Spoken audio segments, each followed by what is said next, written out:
নমস্কার, আমি ডলি মণ্ডল।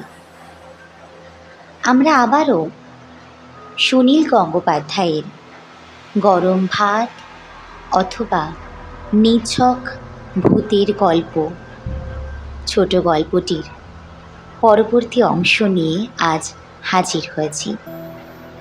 তার আগে আমি বলে দিই যে এটা মোটেও উপন্যাস বা নাটক নয়, এবং এটি কোনো অংশ বা পার্টে বিভক্ত করাও নেই।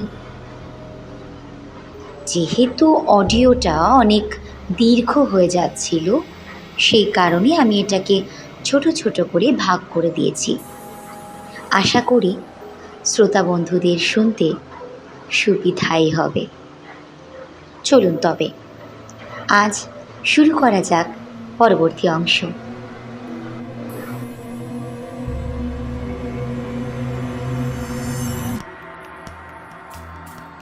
সুরেন্দ্রকে নিয়ে গ্রামের লোক খুব ধন্দে পড়েছে। বেশ কিছুদিন সবাই ভুলেই ছিল ওর কথা। ওর বাপ মারা যাওয়ার পর ওদের বংশটাই মরে হেজে যেতে বসেছিল।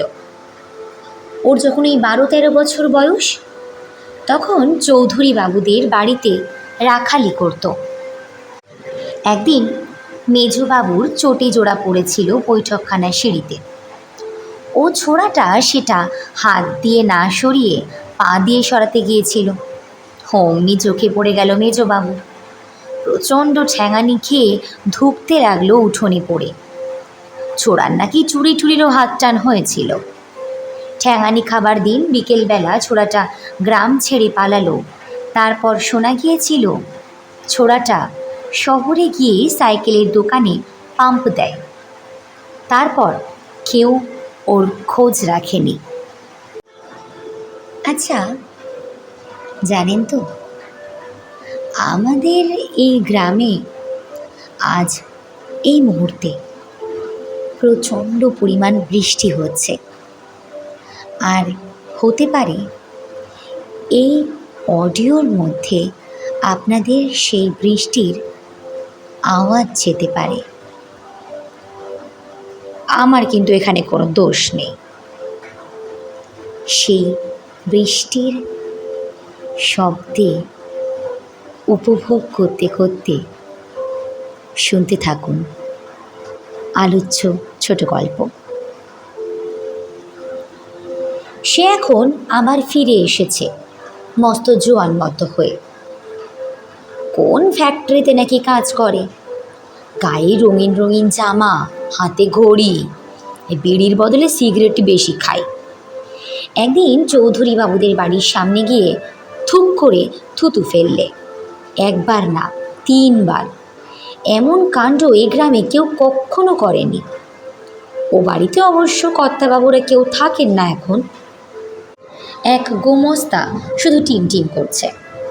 গোমস্তা বাবু বুড়ো মানুষ, তিনি আর কি করবেন। ফ্যাল ফ্যাল করে চেয়ে দেখলেন শুধু। পাইক বরকন্দাজ তো নেই আর একটাও।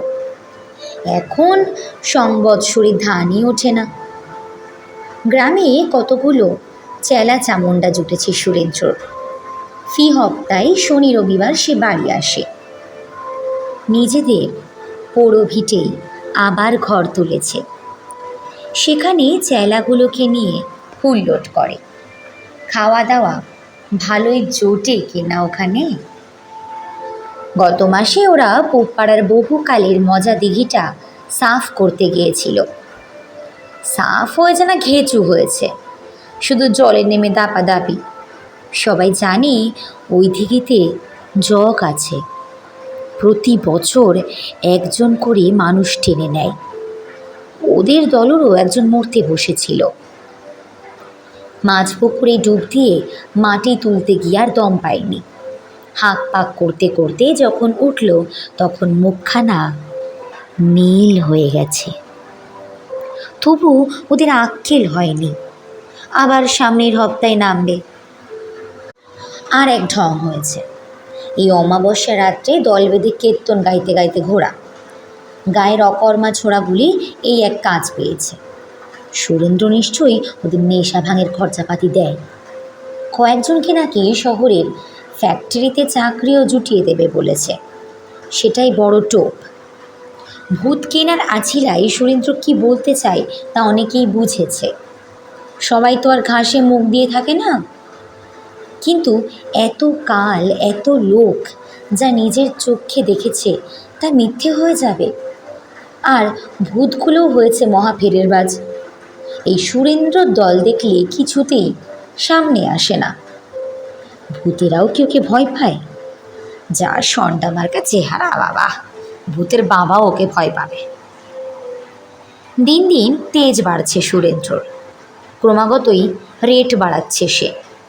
আগে ছিল 10 টাকা, তারপর 20, তারপর 50, এখন একেবারে 100 টাকায় তুলেছে। এক ভূত ধরায়ে দিলে 100 টাকা।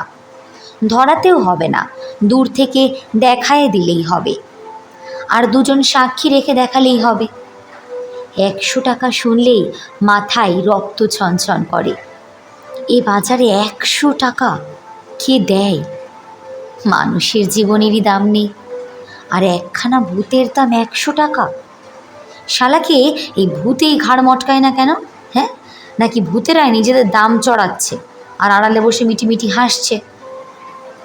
সুরেন্দ্র নাকি প্রথম প্রথম গায়ে এসে নিতাইদের বলেছিল, মানুষের আত্মা বলে কিছু নাই। কথাটা শুনলেই গা ছমছম করে। মানুষের আত্মা নাই? তাহলে কোথা থেকে আসা আর কোথায় যাওয়া? এ জন্মে দুঃখ কষ্ট সহ্য করলেও পরকালে সুখের আশা থাকে। আত্মাই যদি না থাকে তাহলে আর পরকাল কি? হারামজাদা! এইসব কথা যে বলে মেরে তার মুখ ভেঙে দিতে হয়। প্রথমটা শুনেই মনে হয়েছিল সুরেন্দ্র নিশ্চয়ই কেরেস্তান হয়েছে। তাহলে শালাকে একঘরে করার কোনো অসুবিধা ছিল না। কিন্তু কেরেস্তান তো নয়। গত বছর যেও ধুমধাম করে দুর্গাপুজো করলে। দুর্গাপুজো নিয়ে গত বছর একটা কাণ্ডই হয়েছিল বাবা। এ গায়ে একখানাই দুর্গাপুজো হয়, চৌধুরী বাবুদের বাড়িতে। চিরকালটাই যেমন হয়ে আসছে। গত 5-7 বছর ধরে বাবুরা কেউ গায়ে আসেন না। জমিদারি লাটে উঠেছে, আইপত্তর কিছুই নেই, তাহলে আর আসবেন কেন? শুধু আছে ওই এক পেল্লার ভাঙা বাড়ি। বাবুরা আর পুজোর খরচও দেন না। কিন্তু মায়ের পুজো তার বন্ধ হতে পারে না।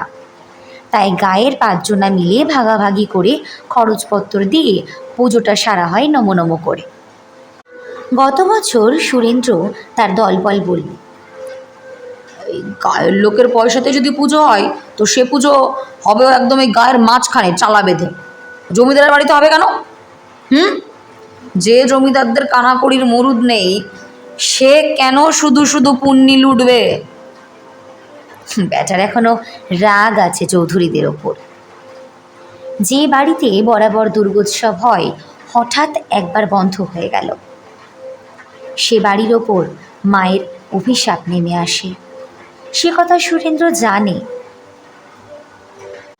আরে বেটা, ওই জমিদার বাবুরা তো এখন সেই মরমে মরেই আছে, তা তুই আর এখন কতটা মারবি ওদের? হ্যাঁ, অমন দুর্দান্ত ছিলেন মেজবাবু। তার ছোট ছেলে এখন জেল খাটছে। কলেজে পড়ার সময় মারদাঙ্গা করতে গিয়েছিল। মেজবাবুর আর এক ছেলে রেলের গার্ড। শেষ পর্যন্ত সুরেন্দ্র প্রাইমারি স্কুলের মাঠে দুর্গাপূজা করিয়া ছাড়ল। শহর থেকে চাঁদার বই ছাপিয়ে এনে পয়সা তুললে সব ঘর থেকে। দুর্গাপুজোর ঠিক আগেই ধান ওঠে। লোকের হাতে 2-5টা পয়সা থাকে। গায়ের যে 5টা ভদ্রলোক আগের বছর পুজোর সময় সর্দারি করতেন, তেনারাও ওদের সঙ্গে কোনো তক্ক ঝঞ্ঝাটে গেলেন না।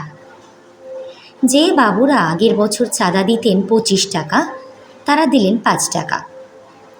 সুরেন্দ্র চেলারাই মাঠের মাঝখানে ছাউনি বেঁধে মাকে নিয়ে এলো। অষ্টমী পুজোর দিন মাঝরাতে সুরেন্দ্র সে কি নাচ! কবোতল মাল টেনেছিল কে জানে। চোখ দুটো জবা ফুলের মতো লাল, মাথায় ঝাঁকড়া ঝাঁকড়া চুল, মোষের মতো চেহারা। বেটাকে দেখাচ্ছিল নন্দী ভৃঙ্গির মতো। দু হাতে দুটো ধনুচি নিয়ে নাচতে নাচতে সে কি মা মা বলে চেল্লানি। নেশার ঝোঁকে পায়ের ঠিক নেই, একবার ঢলে পড়ছে, ধনুচিতে গনগনে আগুন। একবার তো সব শুদ্ধ হুমড়ি খেয়ে পড়ল।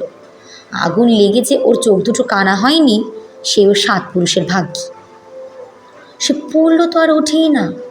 ওর সাগরেদরা ওর নাম ধরে ডাকাডাকি করে, হাত ধরে টানাটানি করে, তবু কোনো সাড়া নেই। এত বড় লাশকে টেনায় তোলে কার সাধ্যি।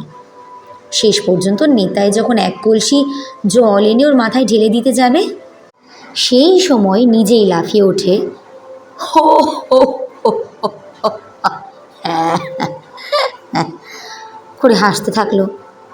ঢং, এতক্ষণ ঢং করছিল, যত সব নেশাখোরের কাণ্ড। মেজবাবুর যে ছেলে এখন জেল খাটছে, গত বছর পুজোর ঠিক পরপরই সে এসেছিল একবার গায়ে, সঙ্গে দুই বন্ধু। আগে বাবুরা আসতেন মোটর গাড়িতে, এখন সে ছেলে এলো মোটর সাইকেলে। তা ভালোই করেছে। মোটর সাইকেলের বেশ একখানা জমিদার জমিদার শব্দ আছে। অত বড় চৌধুরী বাড়ির দু তিনখানা ঘরও এখন আস্ত আছে কিনা সন্দেহ। উঠল সেখানে। বুড়ো গোমস্তবাবু নিশ্চয়ই ছোটবাবুর কাছে সব লাগানি ভাঙানি দিয়েছে। পরদিন পাঁচু মুদির দোকানে ছোটবাবু নিজে এসে জিজ্ঞেস করল, এই বলতে পারো এই সুরেন কোথায় থাকে? পাঁচ মুদি সাবধানে বলল, কোন সুরেন? ছোটবাবু বলল, এই যে এবার গায়ে 12 বাড়ি পুজো করিয়াছে, সে নাকি এবার ভূত ধরার দলও করেছে।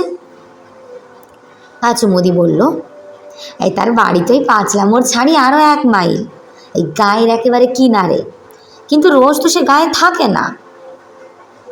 কিন্তু সেদিন রবিবার, সুরেন্দ্র ঠিকই থাকবে। সবাই ভাবল এবার সুরেন্দ্রর সঙ্গে লাগবে ছোটবাবুর। অবস্থা পড়ে গেছে, তবু তো জমিদারি রক্ত শরীরে। ফুটফুটে সুন্দর চেহারা, এরকম চেহারার মানুষ আজকাল গা দেশে একদমই দেখা যায় না। যখন জমিদারি ছিল তখন 2-4 জন অন্তত ছিল, এখন সব শহরে। আগেকার দিন তো নেই যে ছোটবাবু পাইক পাঠিয়ে সুরেন্দ্রকে ধরে এনে জুতো পেটা করবে। বন্ধুদের সঙ্গে নিয়ে নিজেই মোটর সাইকেলে চড়ে গেল ফটফটিয়ে। তারপর সুরেন্দ্রর সঙ্গে তার যে কী কথা হলো তা কেউ জানে না।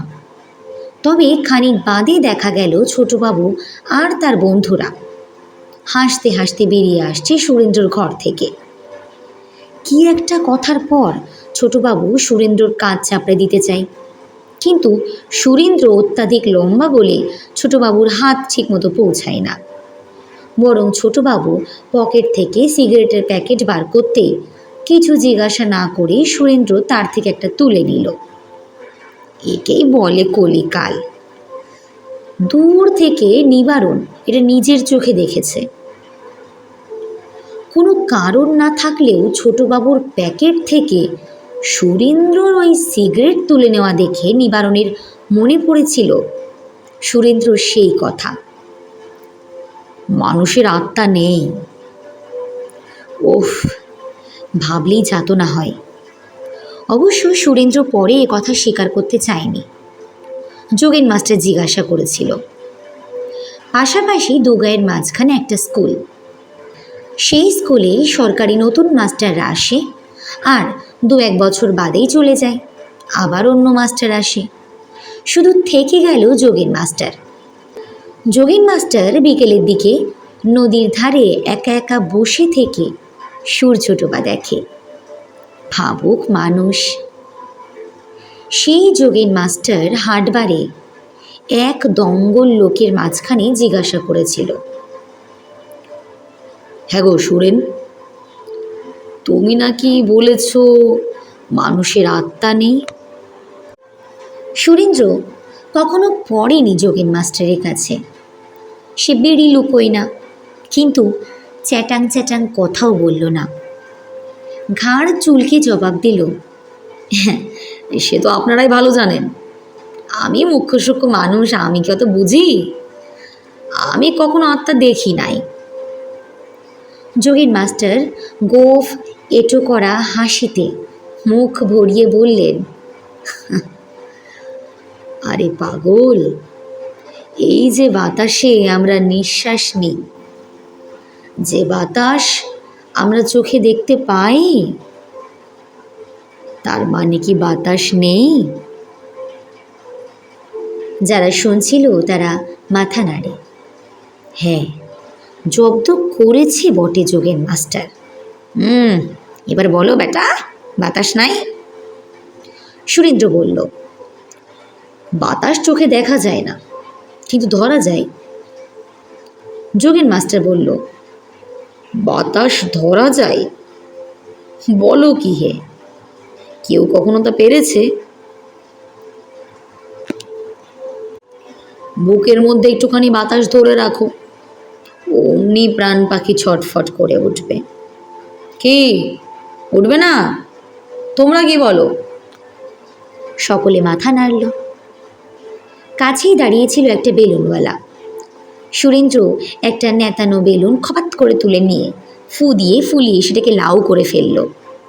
তারপর সেটার ঠুটো চেপে ধরে হাত উঁচিয়ে বলল, এই দেখেন মাস্টার মশাই, বাতাস ধরলাম, আপনি বুঝিয়ে দেন তো, আত্মাকে ধরা যায় এইভাবে? আপনি বুঝিয়ে দিলে আমি মেনে নেব। মাস্টার বলল, আত্মাকে ধরবে? ও কথা চিন্তা করো না বাপ, উনি কখনো ধরা ছোঁয়া দেন না। নৈনং ছিদ্রান্তি অং বং চং। তার মানে হলো গে, আত্মাকে কখনো ছেদা করা যায় না, তাকে আগুনে পোড়া যায় না, জলে ডোবানো যায় না। আত্মা অজয়, অমর। সুরেন্দ্র বলল, মানুষ মরে গেলে যখন তাকে পোড়ানো হয়, তখন কি ফুস করে আত্মাটা মুখ দিয়ে বেরিয়ে যায়? কোথায় যায়? মাস্টার বলল, তখন তা পরমাত্মার সঙ্গে মিশে যায়। পরমাত্মা হলেন ঈশ্বর। সুরেন্দ্র বলল, অ। মাস্টার বলল, কি কথাটা পছন্দ হলো না? তুমি মানলে না? সুরেন্দ্র বলল, মানব না কেন? আপনার মতো পড়ালেখা জানা লোক যখন বলছেন, তখন কি আর ভুল বলবেন? যোগীন মাস্টারের জয়ে সবাই বেশ খুশি হয়ে অবাকও হয় খানিকটা। সকলেই ভেবেছিল সুরেন্দ্র ফাটাফাটি তর্ক করবে মাস্টারের সঙ্গে। বেলুনটা ফুলিয়ে সে বেশ একটা তাক লাগিয়ে দিয়েছিল। তারপর সে এত সহজে মেনে নিল, লক্ষ্মী ছেলের মতো। যোগেন মাস্টার বেশ পরিতৃপ্ত হয়ে সুরেন্দ্রর গা চাপড়ে দিলেন, যেন সে একটি বেশ ভালো ছাত্র। তারপর আবার জিজ্ঞাসা করলেন, তুই নাকি ভূত ধরার ব্যবসা খুলেছিস? সুরেন্দ্র সঙ্গে সঙ্গে উত্তর দিল, আগে হ্যাঁ, ওই শহরের এক বাবু আমাকে অর্ডার দেন, একটা ভূত যোগান দিলে 250 টাকা পাবো, আমি কিনবো 100 টাকায়, আমার মোট লাভ। এই দেখেন না, এই হাট থেকে এই ব্যাপারীরা এই পেঁয়াজ কিনে নিয়ে যাচ্ছে 27 টাকা মন দরে, হ্যাঁ, আর শহরে পাইকারি রেটে ছাড়বে 35 টাকায়। আমিও তেমনি চালানি ব্যবসা ধরেছি। যোগেন মাস্টার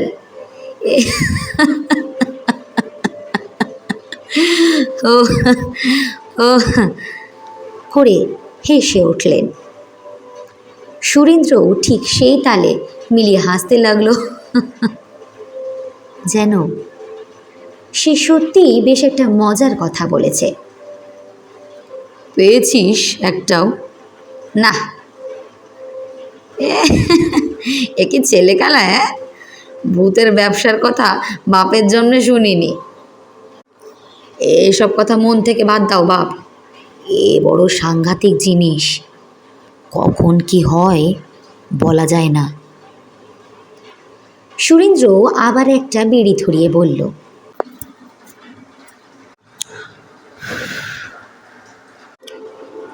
আপনার বাড়িতে একদিন যাব মাস্টার মশাই। এই হাটের মধ্যে দাঁড়িয়ে সব কথা হয় না। আপনি জানেন আমার বাবাকে ভূতে গলা টিপে মেরেছিল। মাস্টার বলল, হ্যাঁ শুনেছি। সুরেন্দ্র বলল, আমার বাবার ট্যাকে সেদিন ধান বেচা টাকা ছিল, তার এক আদলাও পাওয়া যায়নি। কে নিল সে টাকা? আত্মা না পরমাত্মা? কার বেশি টাকার দরকার? আপনার ঠেঙে জেনে আসবো। গায়ের একটা লোকও সেদিন সাক্ষী দেয়নি।